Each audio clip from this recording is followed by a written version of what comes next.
It's time for Airstrike, brought to you by Gary Matthews Volkswagen and Kia. Here's Sergeant Joe Padula from Strike 2nd Brigade Combat Team. Yes. How you doing? This is Army Sergeant Joe Padula with the 2nd Brigade Public Affairs Office, 101st Airborne Division Air Assault. And you, my friends, are listening to Airstrike. Absolutely. You know, Airstrike is the soldier radio show that relays the message from the soldiers on the front lines right into your listening device.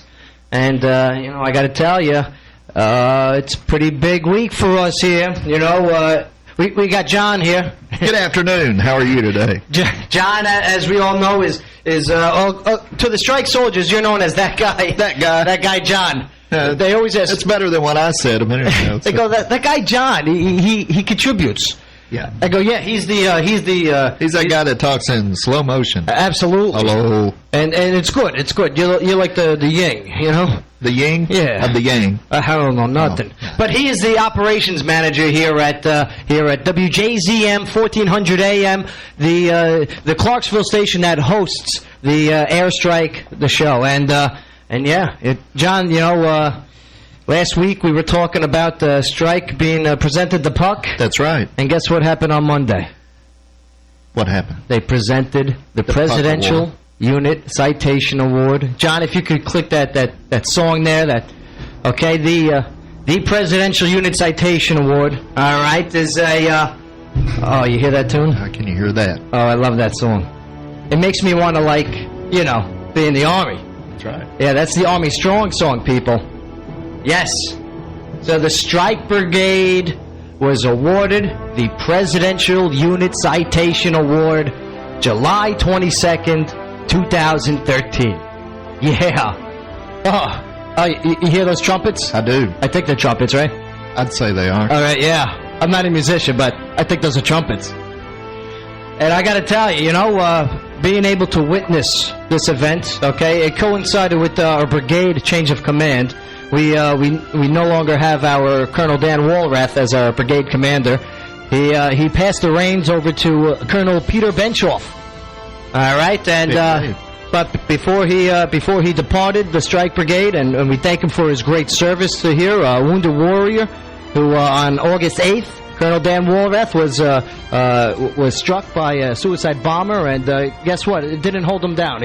He's healing, he's recovering, and he's continuing his career in the Army. But he handed off the reins to Colonel Peter Benchoff, where it was a great ceremony held at the Division Parade Field. And the weather cooperated, I think, too, didn't it, Monday? Monday, the morning, I can't remember, was terrible. But in the afternoon, it turned out nice. And then the afternoon, this song was playing. Oh, listen to that. Yes. The 2nd Brigade Combat Team Strike was awarded the nation's highest honor for a unit, the Presidential Unit Citation Award. Yeah. All right, the award was earned by the brigade's pivotal and transformative performance in the Taliban heartland of Kandahar province, Afghanistan, during Operation Enduring Freedom 10-11. Phil Gray wrote that. That's from the Leaf Chronicle. And he might be here today. Yes. Is that right? Yeah, Phil's a former Strike guy, actually. He's a good guy, too. Oh, forget about it. He's like the military correspondent for the Leaf Chronicle, which is... this is a guess here. Is that the #1 paper in Clarksville? I'd say it is. Yeah, it has to be. It's the Leaf Chronicle. Oh, that's the end of the song. I wish they made it longer. Well, they can play again. Oh, man. I'll tell you what. We'll play it later on. Right. Is that okay with you, Jeff? I'll keep it up. Yeah. I love that song. I almost just, like, put on Full Battle Rattle and did the show in my Kevlar. But, yeah. So for its actions in OEF 10-11, Operation Enduring Freedom, 2010 through 2011, the Strike Brigade, for its Operation Dragon Strike, taking out Taliban in its homeland, was presented the Presidential Unit Citation Award on Monday. And today we're going to have some callers calling in and talking about that. And I'll tell you, you know, it was humbling. It was humbling. This is such a rare award, and of course Strike earned it, you know. They did. Of course.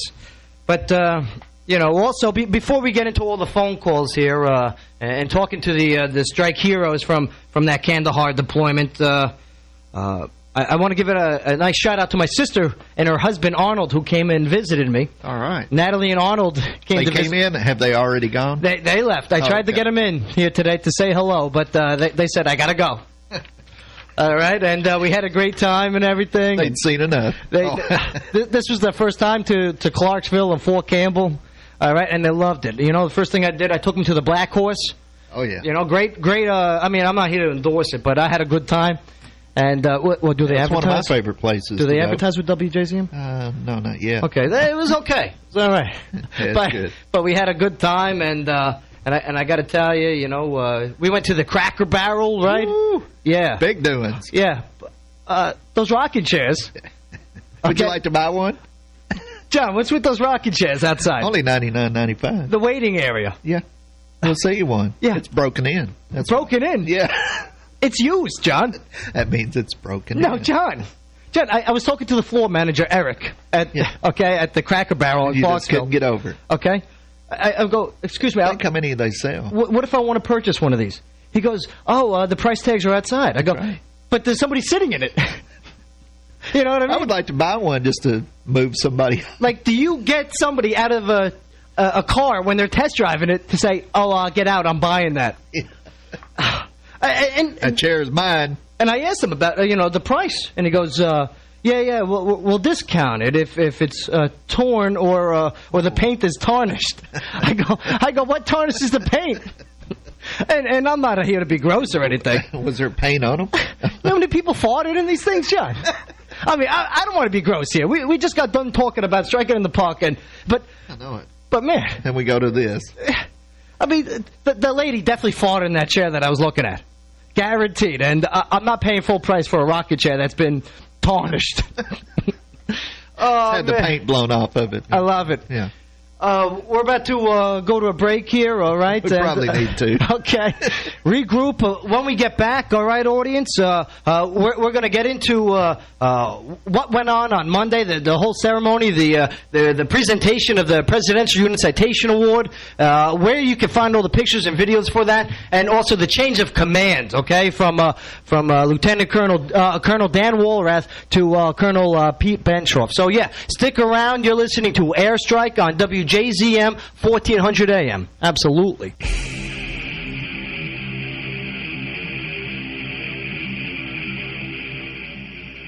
Now back to Airstrike, brought to you by Gary Matthews Volkswagen and Kia. Here's Sergeant Joe Padula. All right, you just heard the royalty-free rock music, so that means Airstrike is back. All right, and we're gonna start taking those calls in regards to the strike heroes from that Kandahar deployment. All right, so the number to dial is 931-645-6414. Okay, hold on. Let me try that again. I'll try that again. Okay, sure you drag it out. 931-645-6414. That's it. Oh, that hurts. That hurts to talk like that. That is it. Oh, absolutely. WJZM, you're on Airstrike. How you doing? Hey, Sergeant Padula, this is Major Spears. Oh, yes. Ladies and gentlemen of the Strike Brigade in Clarksville and the surrounding areas, on the phone line is one of the strike heroes that I've been talking about. That was on that deployment to Kandahar, Major Brian Spears. Strike, sir. Hey, Sergeant Padula, how you doing? That's sir. You sound pretty good for a guy calling from. Where are you calling from, sir? I'm calling from the Kingdom of Saudi Arabia right now, where I'm currently advisor to the Ministry of the National Guard. John, isn't that unbelievable? That's great. John, this is Major Spears. Major Spears, this is John. Good to meet you. Good to meet you, John. Good to meet you. Yeah, I got to tell you, from Saudi Arabia. Yeah. You know, and I don't know if you sound fantastic, sir. Absolutely. Like a little bit that you got rid of your Cajun dialect. I don't know if that's accurate. No. Well, I'm trying to work through translators for Arabic over here, so it may have lost a little bit of that Cajun accent. And very busy, I'm sure, over there. I mean, that sounds like a pretty occupying job. Nah, it keeps me busy. Keeps me busy. Now, sir, you have some history with Strike. I do. What did you do for Strike? And maybe you can give us a quick timeline, a little brief bio, Strike bio. Sure, especially relating to this deployment that the puck was earned at. Yes. It started in January of 2010 as the XO of 2502 Strike Force. The XO stands for Executive Officer, for those listening in, which is a pretty big job. Went into intensive training cycle there, training down at the Joint Readiness Training Center in Fort Polk, Louisiana, and then moved out and deployed to FOB Housing Madad in the Zari district of Kandahar province. Man, a hot spot. There in in the spring of 2010. A very kinetic area. Absolutely. Absolutely, sir. Very busy area. Now, sir, you're while this was going on in Operation Dragon Strike, well, in your words, what is Operation Dragon Strike, sir? From my perspective at the time, it was opening freedom of maneuver or movement for the local population and for the security forces, the Army and the police, along Highway 1, and basically removing the influence of the Taliban had in that district, that critical district between Kandahar province there and the west, Helmand province, along that critical line of communication, Highway 1. And sir, that influence that Taliban did have, I mean, it was just everywhere, correct? I mean, it wasn't like it was a wishy-washy. It was they had control of that area. Is that not correct? Absolutely. I'll tell you, the first 2 months of us being in Housing Madad and FOB Housing Madad Strike Force, the Highway 1 was attacked by Taliban almost every day. Every day. For the first 2 months, anyhow.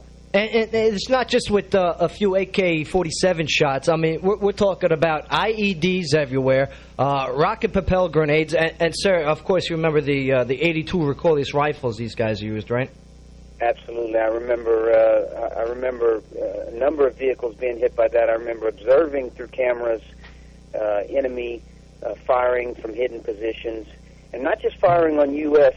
convoys and infantry, and our soldiers, but firing against Afghan security forces as well. So they were firing on their own people, right? Just to instill the fear, as Taliban would do in that area. Absolutely, bullies.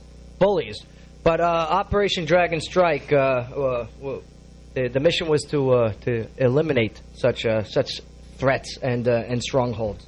Now, sir, while it was all going on, did you realize the bigger picture? Did you see, hey, one day we're going to get the Presidential Unit Citation Award like that? Was it like that, or was it more a bunch of smaller, missions combined together? Your thoughts? I think initially, no clue that we would have that much of an impact on the region and or, the province or the theater. Not really until former Strike 6 Colonel Arthur Kandahar came in our talk one day and said, as he was visualizing, doing his battlefield circulation, came in and told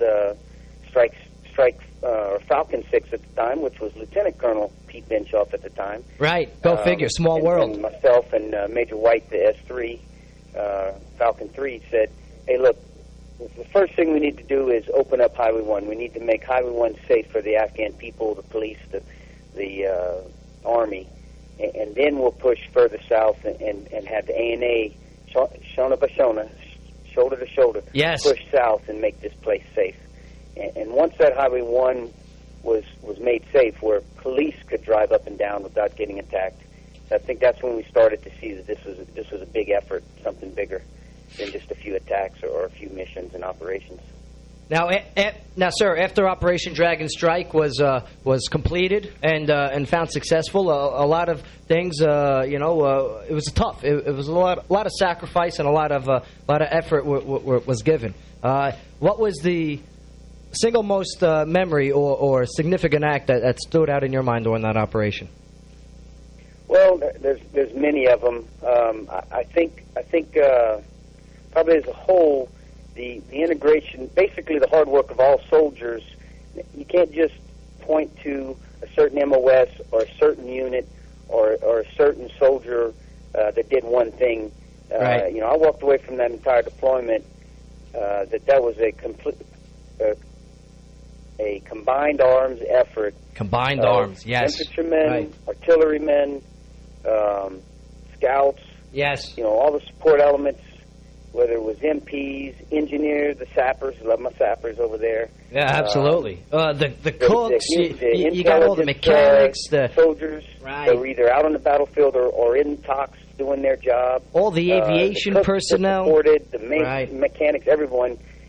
Everyone worked hard. Everyone worked every day hard to get the operation done, and worked side by side with ANA, with the Army and the police. Right. As scared as we were of them, possibly, you know, with all the insider threats and all those things going on around the country, Right.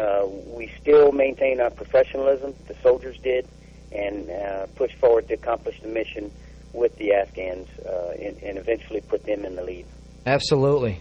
Sir, let me tell you, I gotta thank you for your time. You not only just help verify what we've been bragging about here on Airstrike, but I'll tell you, you put it with a nice little nice touch on it with your polished Saudi Arabianness. You know what I mean? We miss you, sir. That absolutely. Sir, do you know how they say absolutely in Saudi Arabia? No, not yet. I haven't learned that, but it's a note for to figure out Sunday when I go back to work. Oh, I heard they say it like this: absolutely not. That's what I heard. That's word on the street. Sir, thank you. Thank you again for everything, sir. And it was an honor to watch you on and off the battlefield, sir. And I appreciate everything you have done for not only Strike, but you taking my call. Absolutely. Oh, sir, forget about it. You know. Hey, Strike. All right, take care, Major Spears. That's Major Brian Spears, formerly of the Strike Brigade, and he is now in Saudi Arabia, where he is, continuing his service to his country. And guess who walked in during that interview is Phil Gray of the Leaf Chronicle. Hey, Phil, how you doing? All right. Yo, Joe, what do you know? That's what I'm talking about. Yeah. John, you know Phil, right? Yes, I do. How you doing this afternoon? Oh, I'm doing good. You know, I'm sitting there cleaning my garage today. You know, some guy calls up with a New York accent. Absolutely. He says Joe Padula wants you should do his radio show. And, me being a man of the world, I said, hey, it's okay. I don't want no trouble, mister. Absolutely. Now you, I was reading your article earlier that you wrote, and you have a lot of history with Strike. You know, you've not only tell their story, but you were a part of their story for quite some time. Oh yeah, it's been a little while. I was with Strike from early '92 until '94 when I ended up going on the trail recruiting. But I went to the Sinai with them from '92. That's in Egypt for those who don't have a globe. And huge amount of pride and. You know, especially in our company, Bravo Company, second of the 5-0 Deuce. The Renegades. Hey, we had the rock and roll first sergeant. Yeah. And we did everything together. We did it as a company. Every place we went, we'd take over O'Charlie's or the Moosehead or whatever happened to be at the time. You know, we'd go in there and it was just a family. We did everything together.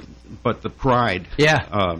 We all understood what it meant to be in the Strike Brigade. We understood the history, and there's a lot of that, isn't there, Joe? I got to tell you, Phil, thank you for leading the way and paving the path for us to walk on. And, it's because of guys like you is that we're allowed to do the great things we do today, such as being awarded the Presidential Unit Citation Award.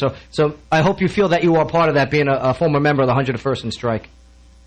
You know, when you leave the Army, there's like two types of, everybody says there's like two types of people for this, that, and the other, but, right. there's the people that come in. It's the Army is the job. It's what you do, and then you head out, you pick up your benefits, you move on. Right. And then there's a different kind of a club we used to call it the Club of the Real Army. And in that club, when you go to a unit that's got the kind of legacy and history in it, it starts with the 101st Airborne Division.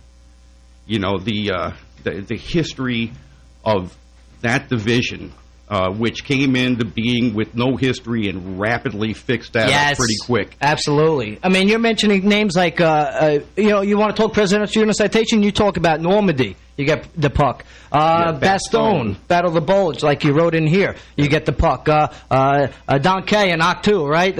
In Vietnam, and now Kandahar.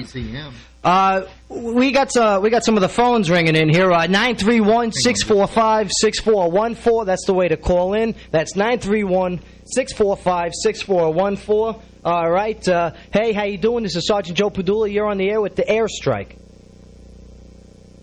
Sergeant Padula, Strike 6-5 Ancient. Oh, absolutely. Oh, wow. Do you hear that noise right there? That is the sound of a strike beast. Okay, that is Lieutenant Colonel Joe Krebs. Sir, how you doing? I am doing absolutely great. How you doing today, Joe? I got to tell you something, sir. I got a great opportunity to see you on Monday during the presentation of the Presidential Unit Citation Award for the 2nd Brigade Combat Team, 101st Airborne Division, and you sir, you were there. You were there in the Argadab and in Zari and all across the battlefield. How did it feel to you to see that streamer being put on, that puck streamer? It was a validation of everything that Strike accomplished during that deployment. That is a deployment unique in my personal experience. I've never experienced anything that was quite like it. The main effort of the world. Yeah. Main effort of the world. Right. That's what we were. And it is validation of the service and sacrifice of every Strike soldier that went downrange, the 66 that are on the memorial, right, and the 532 Purple Hearts. Isn't that some number? Sir, we got also in the studio is Phil Gray of the Leaf Chronicle, a former Strike soldier and now... And Roger. Yeah, absolutely. And now you being a Strike veteran, where are you at now, sir? I'm at Fort Leavenworth. I am now an instructor for CGSC. And as a matter of fact, I've got about 6 to 8 newly minted Strike majors, a lot of former company troop battery commanders that are going to be students here this year. Now you get to actually see Strike outside of the Strike element, and isn't it such a beautiful thing? It's pure leadership being spread throughout the Army. Is that not correct, sir? Absolutely. And those soldiers they will carry with them the legacy of service with that unit every place they go to, and the standards that were upheld, in particular by the NCOs within that brigade. Absolutely. Now, sir, I'm going to throw a date out there, September 15th, 2010. All right? Approximately day one of Operation Dragon Strike. Yep, Roger that. I was still sitting up at the OCCD in Argadab. I was up there until 21 September, and then came down to Wilson right after Dragon Strike kicked off. And your first initial thoughts during those very heavy kinetic days? I remember sitting there inside my office right next to the jock as First of 50 Deuce was blowing off about 10 Miklicks in a day, and I was watching the walls shake and stuff fall out of the ceiling, and I was like, holy cats, man, what on earth is going on down here? Yeah, now a Miklick is a big piece of machinery that shoots out explosives and is used to battle IEDs and roadside bombs, and very effective on the battlefield, that is for sure. Yep, 1,800 pounds of C4 going off at once. Man. Now, sir, if I can ask before we, I gotta get to the next call here. But sir, your one shining moment that stands out in your head during Operation Dragon Strike. The shining moment is when we went in to a place that nobody had ever taken before. Taken Mullah Muhammad Omar Mosque. Yes. Where the Dushman got their start. Right. And then raising an Afghan flag over that mosque to show the people of Zari that they weren't in charge, but it was their army and their government that owned that piece of dirt. John, can you play the Army Strong song? Yeah, that is a. I wish you had that Army Strong song playing when you said that, because you just gave me chills down my back, sir. All right. I mean, what an honor it was to serve with you, and I appreciate your leadership and your guidance, sir. What you have done for not only just Strike, but the Strike soldiers. We've always looked up to you and appreciated your guidance, sir. I am a Strike soldier. I fight where I'm told, and I win where I fight. Sir, you rock, and it was great seeing you this past Monday. The pictures are up on the Brigade Facebook page. Check them out, and sir, I'll definitely be contacting you soon. Oh, take care, Joe. All right, that's Lieutenant Colonel Joe Krebs, everybody. And on the phone, we got another call here. To call in, 931-645-6414. All right, hey, how you doing? It's Sergeant Joe Padula. You're on the air with Airstrike. Hi, my name is Kate Castle, and I'm calling from Chester County, Pennsylvania. Go Phillies. This is go Phillies. We got a bad phone connection over here, I think. But I got to tell you, this is Kate Castle, formerly known as Staff Sergeant Kate Castle, and this is like the band getting back together over here. Okay, now just to give the audience a quick fill-in, Staff Sergeant Castle was a medic for the Strike Brigade during Operation Dragon Strike and during the deployment to Kandahar, OEF 10-11. Your thoughts on Strike getting the puck, Kate? I think it's amazing. So much has been done through Strike, and we set the premises for a lot. I mean, we came in and didn't understand really what was going on, the law of the land, and we just made it happen. It was just amazing, just looking back about how much we did, how many lives we changed, and just the impact that we did on Afghanistan was just, words can't explain. So I think it's well deserved. Absolutely. Now, as a medic, absolutely. Now, as a medic, okay, you were exposed and worked on some very difficult scenarios. Kandahar being the ID capital of the world, okay, and not only that, going against all the leftover Russian landmines that we had to walk through during the patrols. Now, you saw a lot of injuries over there come through your medical establishment. Do you mind talking about that just for a moment or two? Yeah, sure. So I worked in Kandahar. I was the brigade liaison for all incoming casualties from Strike Brigade and every outlining battalion that fell under Strike also. So it was, it was life-changing, absolutely. I mean, it was just every day, But we worked with the Navy, very close hand.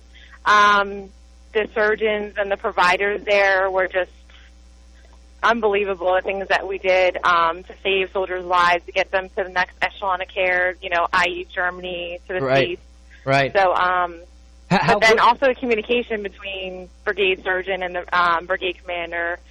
I didn't feel as though I was alone in that fight. And, my job wasn't possible if, my main job was to support those, casualties coming in. So, like Sergeant Major Shorter always says, you wouldn't have a job. Your job is to support the battalions. And you wouldn't be at brigade if you weren't capable of doing that. Absolutely. And, it's all the units coming together. That. Right. So what? It's all the units coming together to work to get the mission accomplished. No doubt about it.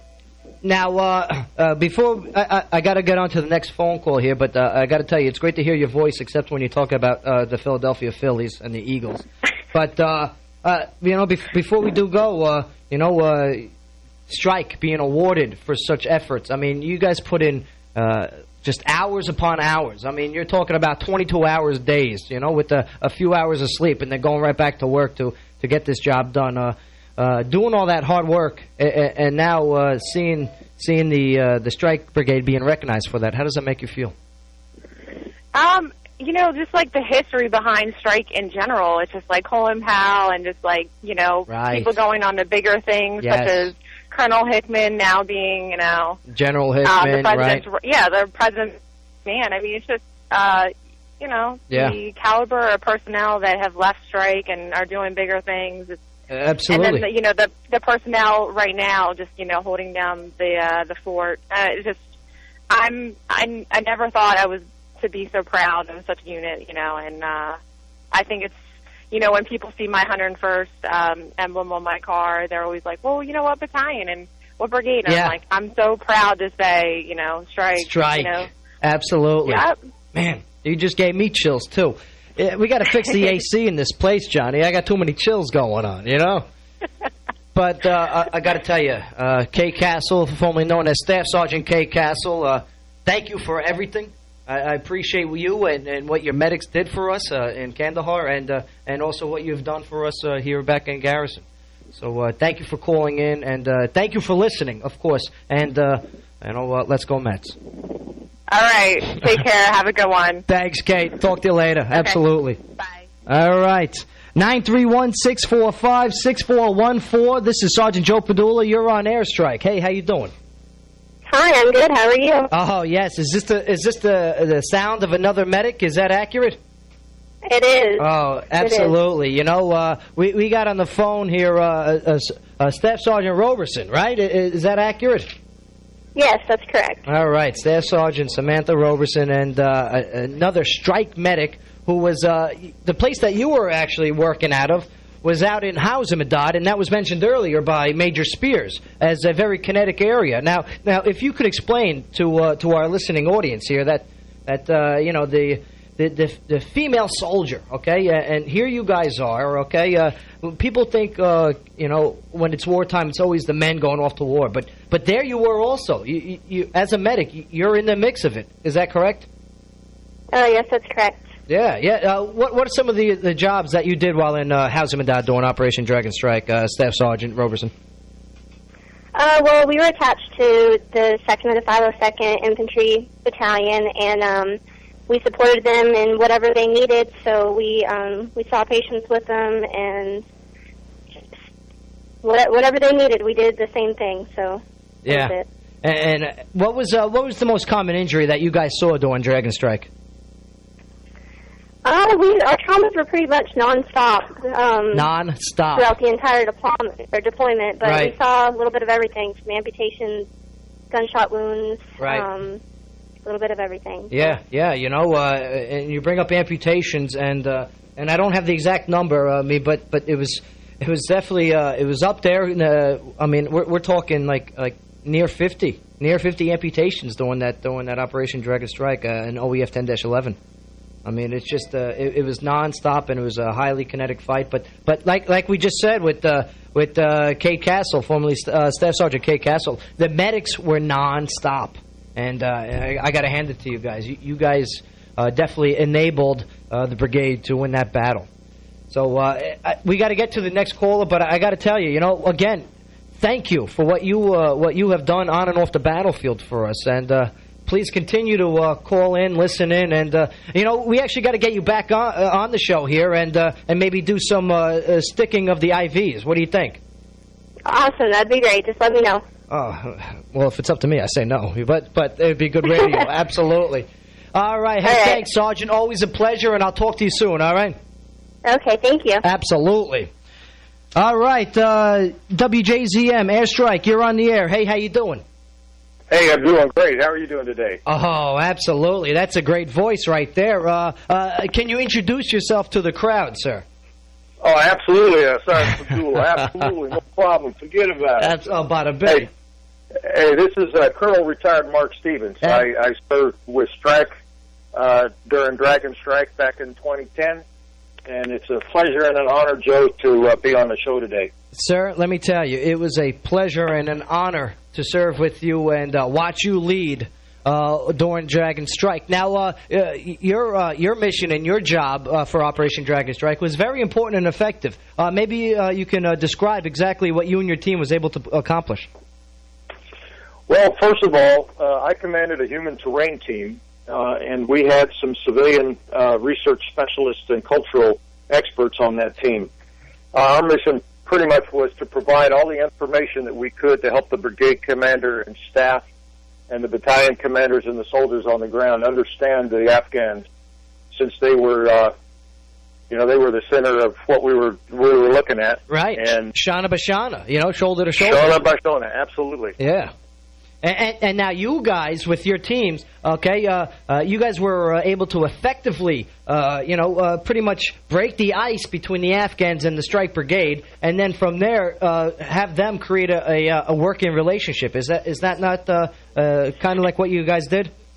No, that's dead on accurate there, Sergeant. Okay. What was really awesome was that the brigade embraced my team.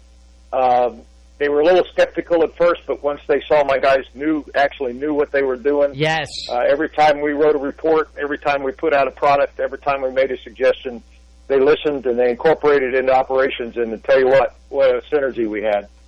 Now, you mentioned the word synergy, okay? And this is something that I think of when I think of you, sir, because you're a very... what's the word? Synergenic? Is that right, Phil? Is synergenic a word, or am I making stuff up here? Hey, you can make up anything you want. People make stuff up all the time, and we all understand what they're talking about, right? Hence the word bada bing, or is that two words? You know what I mean? Oh, forget about it. Absolutely. Forget about is one word, too, now. Come on. Oh, yeah. Conjunction, junction. I don't know his function.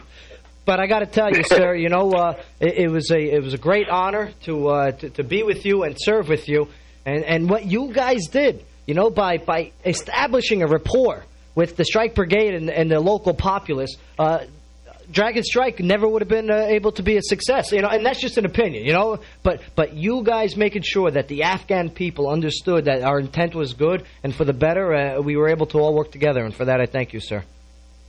Hey, Joe, it was really a pleasure. And I got to tell you, I don't know if your listeners have heard this yet, but I remember the day that General Petraeus came down and Colonel Kandahar and the staff briefed him on Dragon Strike. Yes. And he was absolutely in awe about what had been accomplished by the Strike Brigade.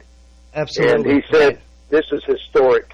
He said, this is probably absolutely one of the most historic operations in Screaming Eagle history. And being the son of a former G3 of the Screaming Eagles. Right. I count myself a proud member of the Strike Brigade and am very honored to have served with you guys. Sir? So my uniform right now hangs in my closet with the Screaming Eagle patch on each shoulder. I love it. Mine too. Oh, see that? I mean, sir, you are I congratulate you on your service, your retirement, and I thank you for your service, not only just to Strike, but to this to the military and to this country. So, sir, I promise you, you will always be considered a part of the Strike family. Hey, Joe, I really appreciate that. And let me say this about your team. Yeah, yes, sir. Phenomenal people. You inspired my guys so that when the brigade that followed Strike came in, my guys decided to start going on air assault operations and really get down to where we'd never been before and really refine our information. So you guys were an inspiration. Absolutely. Strike influence. I love it. It sounds great. Sir, thank you for everything. We got to go on to the next caller, but that is Colonel retired. I mean, enjoy your retirement, sir. And yes, we will definitely be talking to you soon. Hey, one word for you here, Joe. Strike. Strike? Oh, that's what I'm talking about. All right, 931-645-6414, WJZM 1400 AM. You're on Airstrike. Hey, how you doing?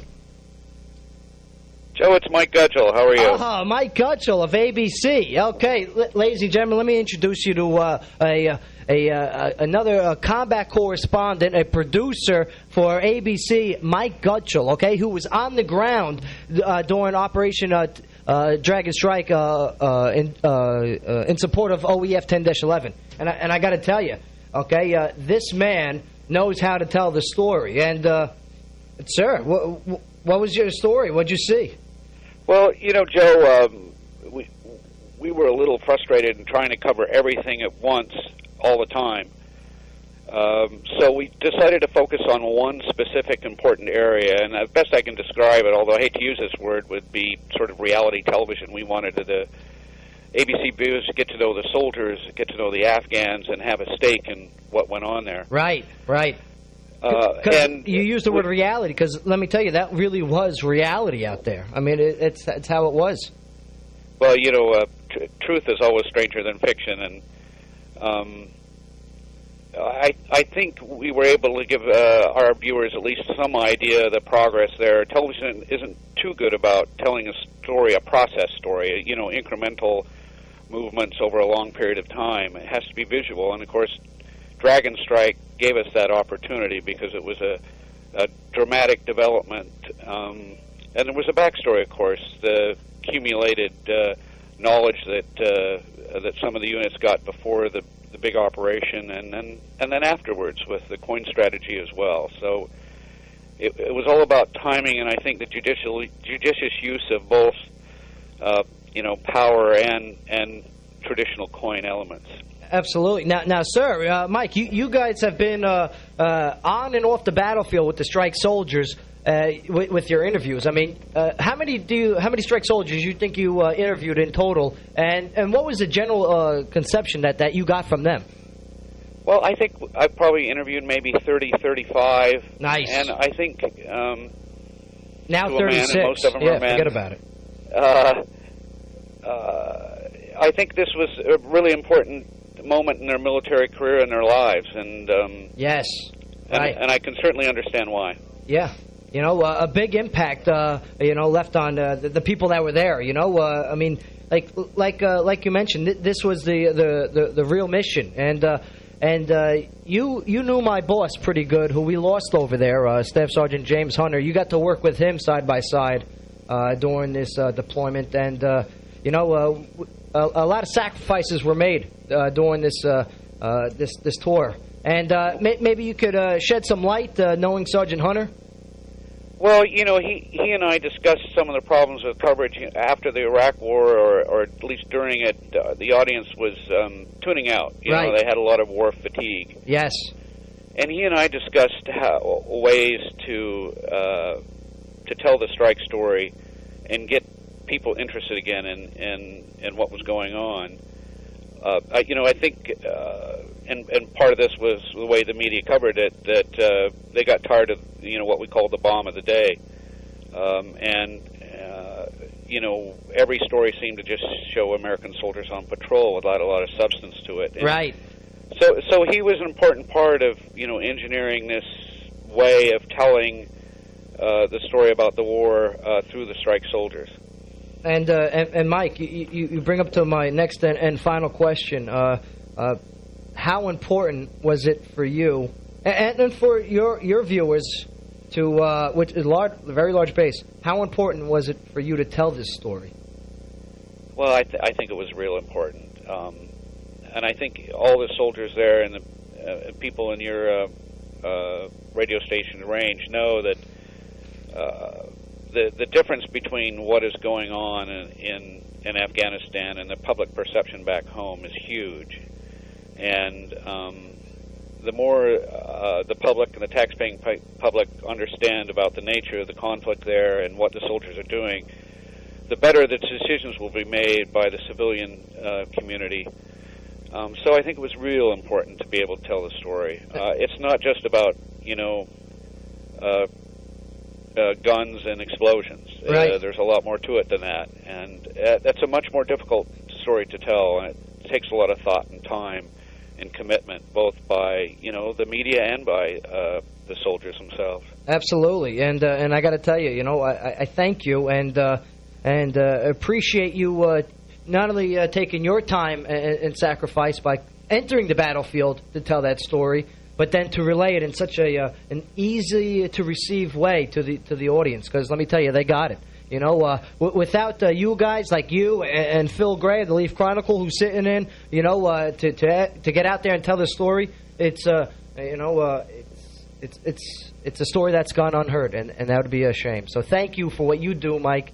And I appreciate it all, Mike. Well, thank you, Joe. You made it easy. Occasional espresso and a cigar really helped. Oh, no. Now I'm yearning for one, Mike. You're a bad influence. Thanks again, Mike. Appreciate that. I'll be in contact with you soon, too. No doubt about it. Thank you, Joe. Oh, absolutely, Mike. That was Mike Guttman, a producer with ABC, and I got to tell you, we got to go to on a break here because we kind of went long. But yeah, we're going to take a few moments to regroup here. We got Phil Gray sitting in of the Leaf Chronicle. We're going to talk to him for a bit here, and yeah, we got some baklava to eat too. Right, Johnny? Oh, absolutely. All right, hey, WJZM 1400 AM. You're listening to Airstrike. Absolutely.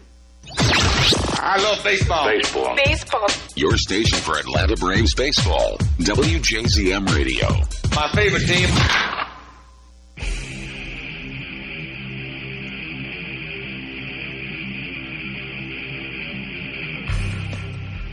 And now back to Airstrike, brought to you by Gary Matthews Volkswagen and Kia. Here's Sergeant Joe Padula.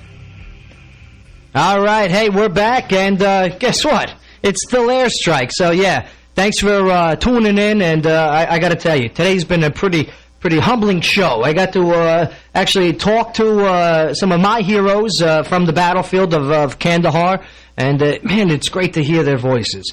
It's a shame we can't have them here in studio, but some time has passed, and they have moved on to their different areas. All right, and look at this. We got another phone call, 931-645-6414. That's the phone number for the WJZM Studios, all right? You can call that, and we go like this when you do. Hey, how you doing? It's Sergeant Joe Padula, Airstrike. How you doing? Hi, I'm Padula. Major Dan DiNicola. Can you hear me? Absolutely. Strike, sir. Can you hear me okay?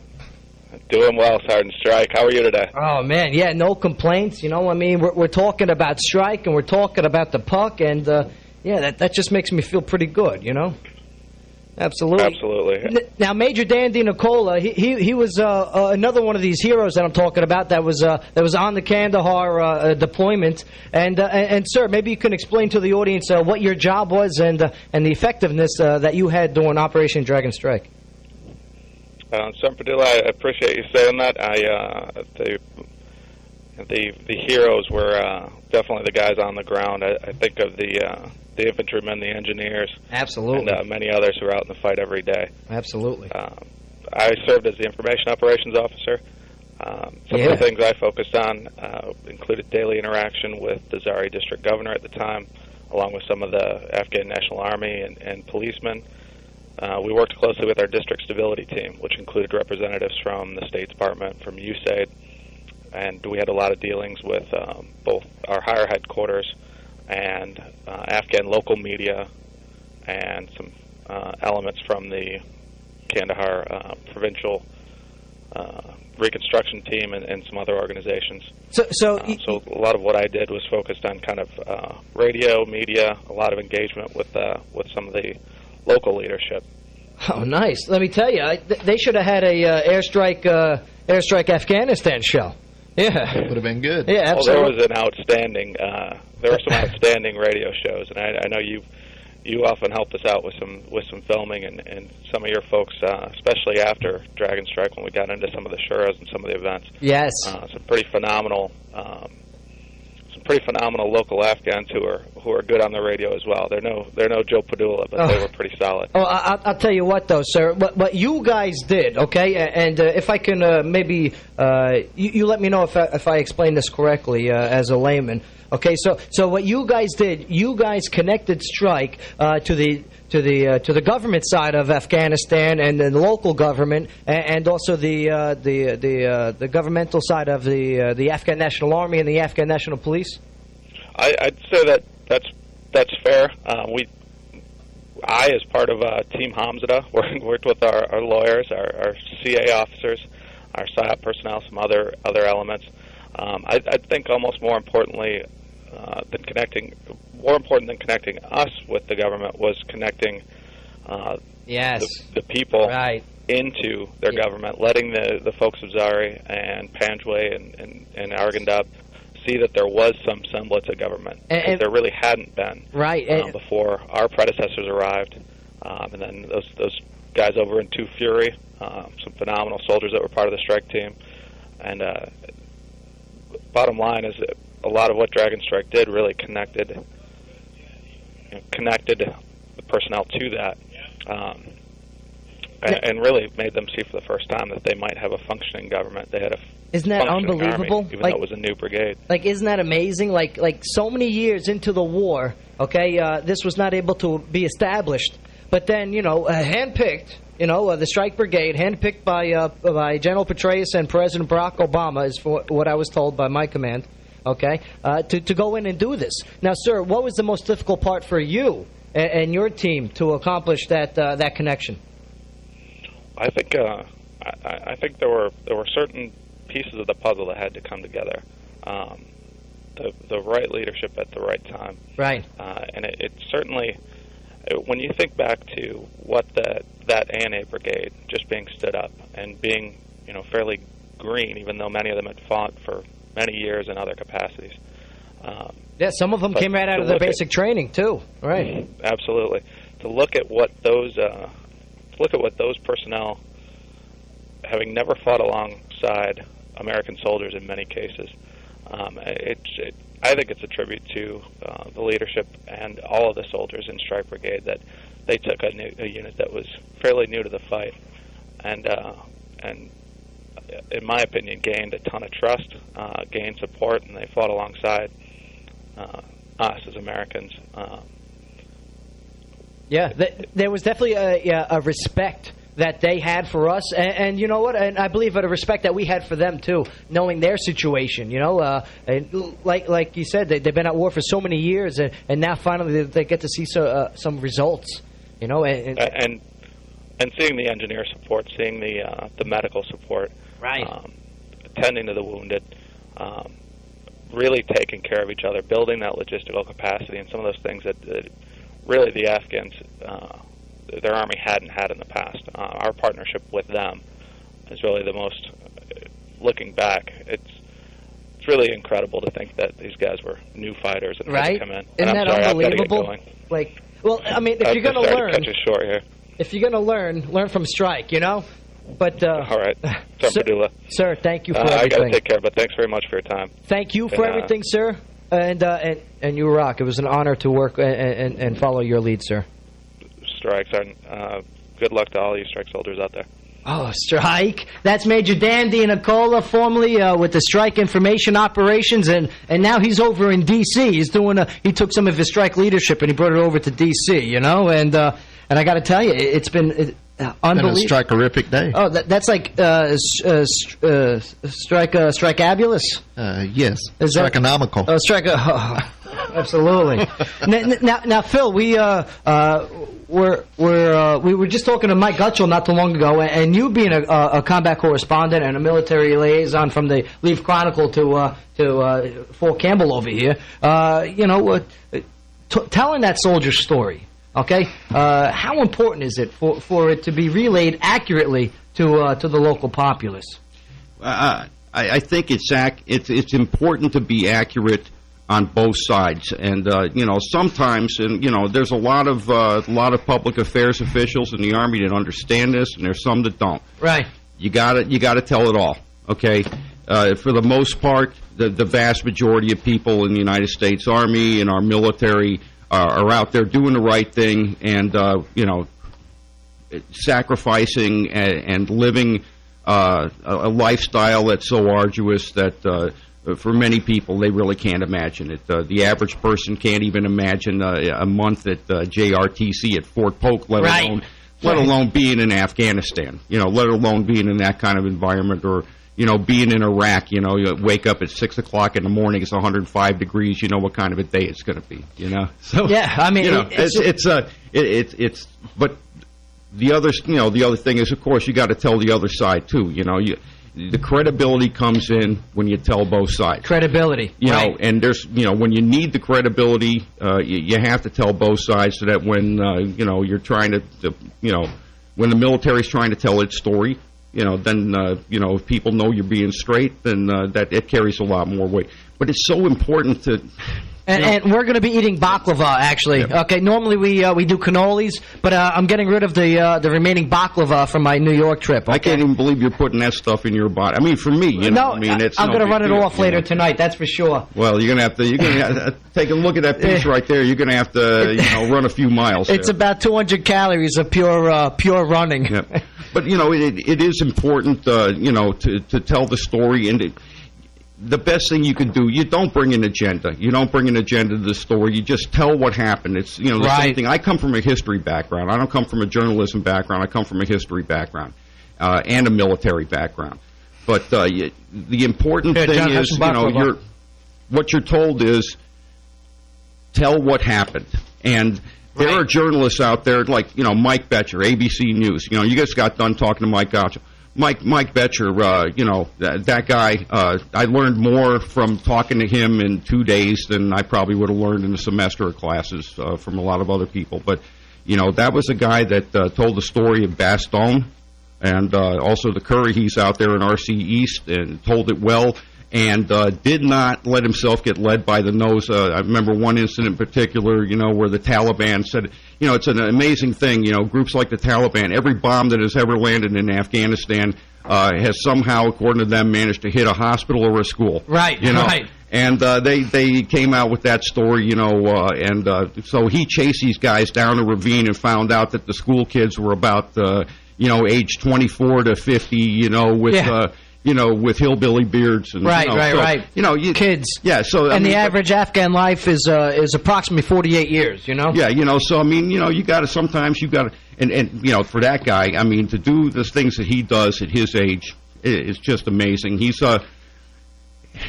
I'll tell you, he can keep up with the best of the soldiers and terrain. And for those people who haven't been out, like in RC East.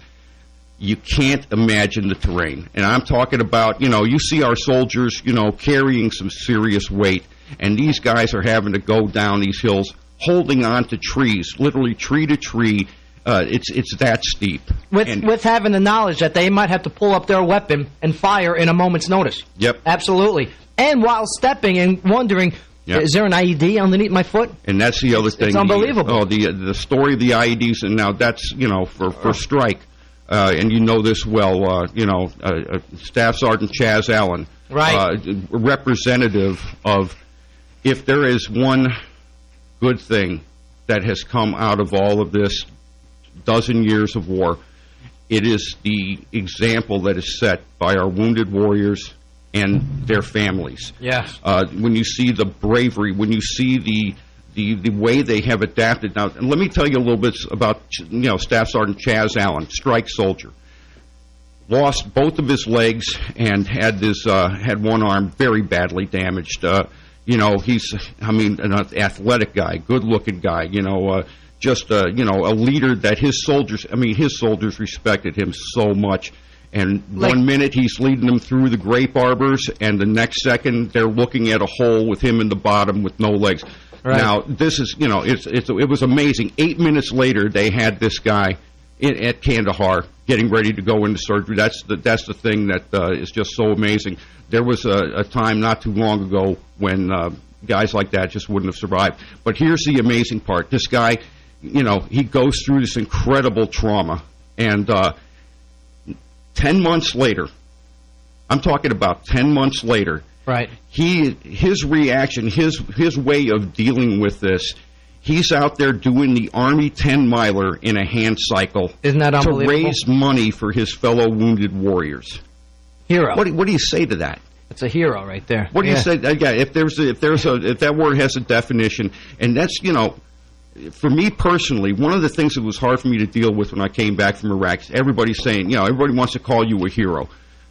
Man, I know it's the Dick Winters line, from Band of Brothers, but, I'm not a hero, but I served in the company of heroes. Well, that's pretty much the way a lot of us feel about it. And, part of the rule is nobody gets to call themselves a hero. That's a decision made by other people. But there are a lot of us, I'll tell you right now, I did my job, did it proudly. Very, very proud to have served in units like Strike, served with the Rakisans, served in the Old Guard. I'm very proud of everything I did, but I did my job, and then there are heroes. And those people you recognize, they go so far above and beyond. Right. And, and it's not like I take umbrage to it. It's not like, I get upset with people. But when somebody says, oh, you're a hero because you served in Iraq, man, when I think about the story of Jordan M. Byrd, Specialist Jordan M. Byrd, Currahee Kid, folks, our best soldiers don't look like Arnold Schwarzenegger. They look like Joe Average. But they got something inside of them, and what that is they carry in their mental rucksack the weight of everything that has gone before, all the people who've worn this uniform that, are worth representing and representing well. This kid, as a medic, crawled across 300 meters of open ground under heavy fire to put a tourniquet on a fellow soldier and then cover him with his body, and that's how he died. And you look at this guy, small, slight, black hair, somebody you would never recognize on the street, but when you think of the level of heroism that represents, that's why I love doing my job. That's why I love reporting on the people I report on. That's why this means so much to me. And I think if you've served, you have an idea of everything that goes into that before that. Now, I can't ever put myself in that kid's head. Right. Okay? But when you understand all the things that go into, the brotherhood, the camaraderie that's built through shared sacrifice, shared misery, being out in the rain, living in the field for 30 days, getting dumped on, snowed on, rained on, to the point where you have nothing left that's dry in your rucksack, bruh. Absolutely. You know what that is, man. To understand that, you understand the day-to-day misery, and then you have an ability to maybe comprehend what's at that level beyond that when that person takes that next step and earns that title of hero. Right. It's important stuff. Now, I got to tell you, we thank you for your service and what you've done for us, and we mentioned it earlier in the show, and we mean it, and now we thank you for continuing your service out of uniform by telling the soldier story accurately and to the point where it needs to be. I got to thank the Leaf Chronicle for giving me this opportunity. For those people who don't know me other than as a byline in the newspaper, I came out of the cast house at the zinc plant. Huh. I had a history degree, but I had to make some money. I was helping raise a granddaughter and stuff, and I never thought I'd end up doing this for a living. But the Leaf Chronicle gave me an opportunity that I never thought I would have, and I'm eternally grateful for it. I got to tell you, and you do a great job at it. Real quick, what made you become infantry, and then finally, what was the? I really want to tell the story. Oh boy, okay, I started out in the mid-'70s in the United States Air Force. I was a weatherman. Oh, the chair force, right? Yeah, that's basically it. I was a chairborne ranger, chairborne ranger. Forget about it. I get out, and I'm doing some things, and I had got married, had a couple kids, and then life's going pretty good. Right. But as good as this baklava? Oh. I just wanted to experience, I wanted, I got hemmed up by a couple of recruiters. I tried to go in the Air National Guard, and I did really well in the test. So a couple Army recruiters hemmed me in up in the elevator on the way down. By the time we got down to the bottom, they pretty much had me talked into, going down to the MEP station and, Intimidation? Was it intimidation? No, it was, I was already there. I was already wanting this, But I have to admit, the night before I went to the MEP station, they were offering me, all kinds of different stuff. But I watched Sergeant York and the Fighting 69th up in a hotel in Indianapolis, and had a couple of brewskis. So I walk in to the MEP station. I said, I want infantry. The guy looks at me like I'm nuts. You want what? Right. I mean, they're offering me all. They got this laundry list of jobs. I said, I want to be in the infantry.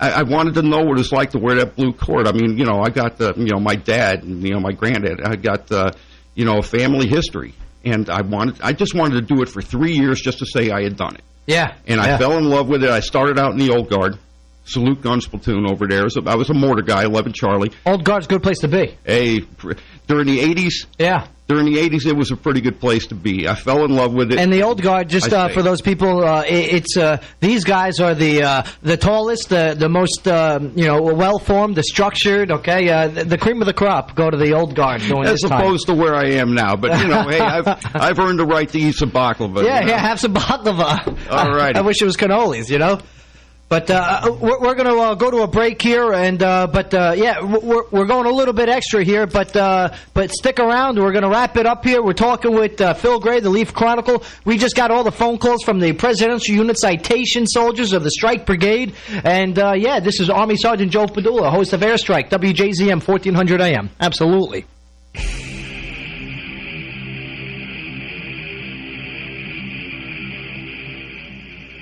Now back to Airstrike, brought to you by Gary Matthews Volkswagen and Kia. Here's Sergeant Joe Padula. That high price music.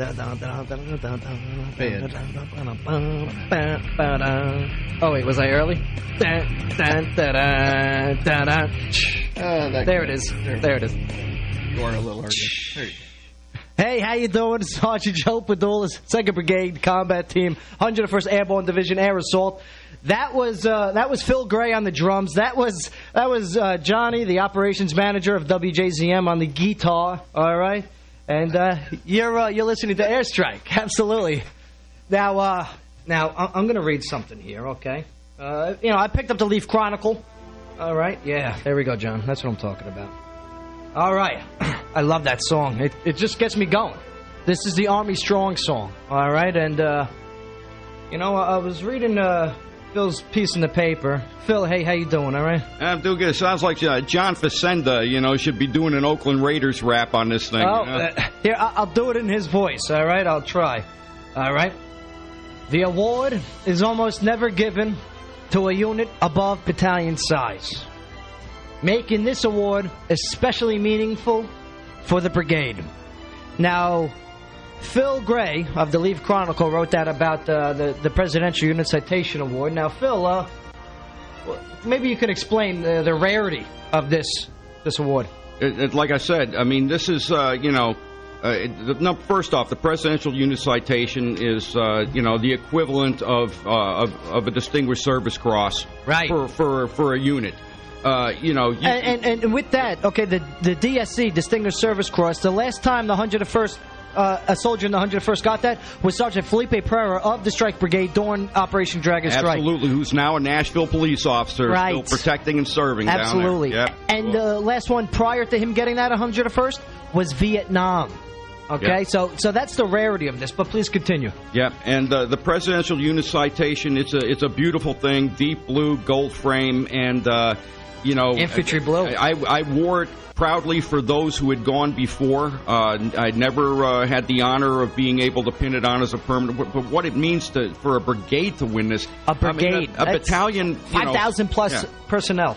Yeah, I mean, and the reason is because, the Strike Brigade changed the dynamic in the heartland of the Taliban, an area that the Russians called the Heart of Darkness. And they didn't say that lightly. That nickname did not come about just as hyperbole. It was the Heart of Darkness. It was Taliban Central. They owned that place. It was a no-go zone. Before the Strike Brigade got in there, it was a no-go zone for U.S. and coalition troops. Every outpost out there in FOB was like Fort Apache. You just didn't go off of it. Right. You didn't. The unit we took over, same scenario. We asked them, and this is nothing against them, okay? But how come? What is it like? Sorry, we just maintain force protection. Yep. And that was not the strike mission. The strike mission was to go out there and regain that land and regain the regain control of the battlefield and change the dynamic. And it allowed, what they did was to allow a lot of very brave Afghans, teachers, mayors, officials, those people who wanted something better for their people than what they had historically for a long time. It allowed those people the space to be able to start making changes. And John, what song is this? Yeah. Phil, you know this one? And I just, somebody hand me a rifle, I'll start doing some drill and ceremony over here, man. That's what I'm talking about. Right. Yeah. Oh, nice. man. Yeah, but the Presidential Unit Citation, you can't overestimate how much this means, what a big deal this is, for a brigade-sized element to be awarded this is just incredible. And, even though it's been a long time since I've been in the Strike Brigade, all of us who have served in the 50 Deuce or have served in 2nd Brigade, 101st Airborne Division, and now 2nd Brigade Combat Team, right? You feel a pride about that, because you never, like I said, you leave, but it doesn't leave you. Right. And not for nothing, I got to tell you, there's a big rivalry in the 101st between all the different brigades. You're kidding, really? like we love calling 3rd Brigade the Strike-a-sons, the Strike-a-hees and the Strike-stones. But they have really been, they put that rivalry to the side, and they have really congratulated the Strike Brigade, and because they understand the sacrifice, the conditions they've been through recently with their Afghan deployments, So I want to say, on behalf of the Strike Brigade, thank you to our other brigades for coming out and supporting us and saying, congratulations, you guys deserved it, and for that's why they will always be our brothers and sisters. Let me say one last thing. I was so glad to hear that there that looks like there's going to be a chance the Currahee flag stays here at Fort Campbell. You got a couple of the Currahee battalions. That legacy, you just don't.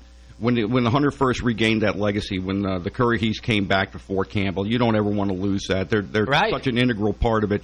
But I would make a suggestion. It would probably be good. Would that be to call them the Strike-a-hees? You have a battalion in the Strike Brigade, and maybe a battalion. If you're going to put them in with the Rockasans, you might want to put an MP battalion in between them. I'm just saying here. I'm just man, or give them a bayonet for their little bit of a rivalry there. It's kind of like it's kind of like sticking the Oakland Raiders and Denver Broncos in the same hotel. You might not want to do this. Well, I'll tell you what. I will relay the message to our brigade commander that perhaps bringing in our brothers and sisters of the Currahee would be fantastic. Plus, I think it'd make a great story for the Leaf Chronicle to cover. Oh, yes, it would. I'll be there to cover it. Hello, brother.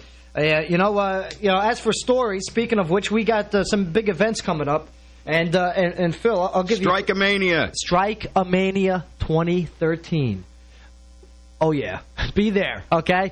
This is the big combatives tournament for the Strike Brigade and pretty much all of the 101st, because there is there is no Week of the Eagles this year. No Week of the Eagles, yeah. I mean, people are deployed. People are coming back from deployment, so Week of the Eagles this year will not be held, all right? But if you got a combatives fix or wrestling fix, come on down to STRIKEaMania. That's August 5th, 6th, and 7th down at Freedom Fighters Gym. I mean, the bells and whistles, right? Just watching John Rankin referee, that's just too much fun, man. Absolutely. That guy gets animated. Oh, forget about it. Off you know the charts. And we're going to have live broadcasting with live interviews, and there's going to be like light shows. There's going to be entrance music. There's going to be people on the microphone. I don't want to say trash talking, but maybe a little a friendly banter. Is that what it's called?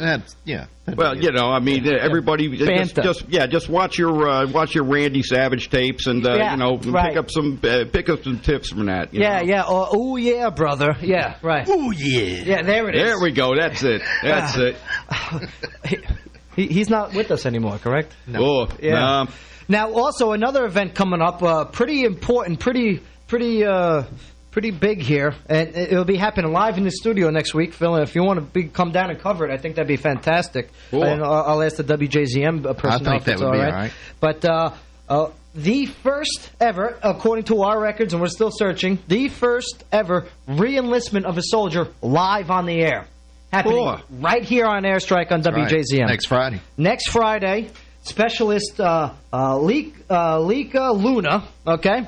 That's a good name. I like that. Specialist Lika Luna from Strike's Company B, 2nd Brigade Special Troops Battalion, also known as Raptor. All right? Ooh. Yeah, Raptor. Forget about it. Hey. Yeah. I don't know nothing. Yeah, right? Neither do I. Specialist Lika Luna will be coming in and re-enlisting right here live on air. All right. First ever. A strike soldier to re-enlist on the air right here at WJZM. I love it, Absolutely. Oh, bada bing. Absolutely. So maybe you can come on down, snap the picture, and bada bing, bada boom, leave Chronicle, you know? Because is that Clarksville's #1 paper? Yeah, I think that's the newspaper. Yeah, the newspaper, right. Of course, now we're branching off, having to branch off, do a lot of digital effort, getting into videos and a number of other things. We have a number of digital platforms, and you know, it's. I'll tell you what, it's wonderful to be around a bunch of young people. Can you play people. the Army Strong song for this, John? I learn more from some of the young people that I work with, and I'm going to admit it, I'm not a spring chicken exactly. All right, no, you're fit to fight. The thing is, you know. To watch the ease that, it's like we have one of our newest acquisitions we're so proud of, Lester Black, who covers the city for us. What an addition, and so comfortable and always willing to help us older guys and help us get it straight on Twitter and Facebook. Yes. And all those things. Social media is where it's at, and I'm glad you bring that up because we are partners with the Leaf Chronicle. Oh, yeah, you guys are partners? We are. Oh, what a coincidence. We're friends. Oh, I'm Shona Bashona, brother. Oh, man, I'm like in the middle of an ice cream sandwich. That's right. I can feel the calories. The love. Oh, forget about it. But you bring up social media, okay? And let me tell you, that is like the #1 way now to immediately obtain outreach. Yeah, get it out there. Instant. Yeah. You know, Facebook, okay? You can go on the Brigade Facebook page. You go to facebook.com/Strike101, or in the search box, you type in 2ND Brigade Strike. That's 2nd Brigade Strike, all right? You talked about social media. We got the Strike Twitter, all right? Get it out fast, but you still got to get it out right. Get it right first. Absolutely. Right. Accurate. See that? Sure. That's how you know he's a good reporter. He goes accuracy, okay? So you go to your Twitter and accurately you type in the A with the big tail around it. That stands for Strike BCT, one word, okay? You'll see the Strike logo, bada bing, bada boom. You click follow, and you're following the Strike wherever you go on your handheld device. Kind of scary, you know what I mean? I'm getting there. I'm getting there. Yeah. Phil's running to his computer right now. Or you can get it on your smartphone and get the app. That phone's smarter than I am. Oh, I don't know nothing. You know what I mean? But we also got the... oh, hold on. It's my favorite part of the song. Oh, I love it. I just got another chill. What, you turn the AC back on, John? I'll turn it back on. Oh, look at this. See, what do you got on repeat? But, hey, guys, that's all the time we got for today, all right? I want to thank all of the strike heroes that called in today from Operation Enduring Freedom 10-11. You know, no matter where they are, whether they're in Saudi Arabia or in D.C. or out of the service or down in Texas, you know, thank you for what you have done, and thank you for checking out Airstrike. And congratulations on your Presidential Unit Citation Award. Wear that proudly. Absolutely. I want to thank Phil Gray. Air Assault. Air Assault. He came in here, and he is one of the great correspondents of the Fort Campbell community. And not only does he tell the story, he tells it accurately. And that is why we invite him to our events, such as STRIKEaMania 2013 and next week's... there it is. On-air re-enlistment. I think you owe the Randy Macho Man Foundation money for saying that on air. I'm not sure. But, hey... royalty. Absolutely. Thanks again for checking out our show, Airstrike on WJZM. Hey, how you doing? I'm Sergeant Joe Padula with the 2nd Brigade Combat Team, 101st Airborne Division. And, I'll talk to you later. Absolutely. Bada bing.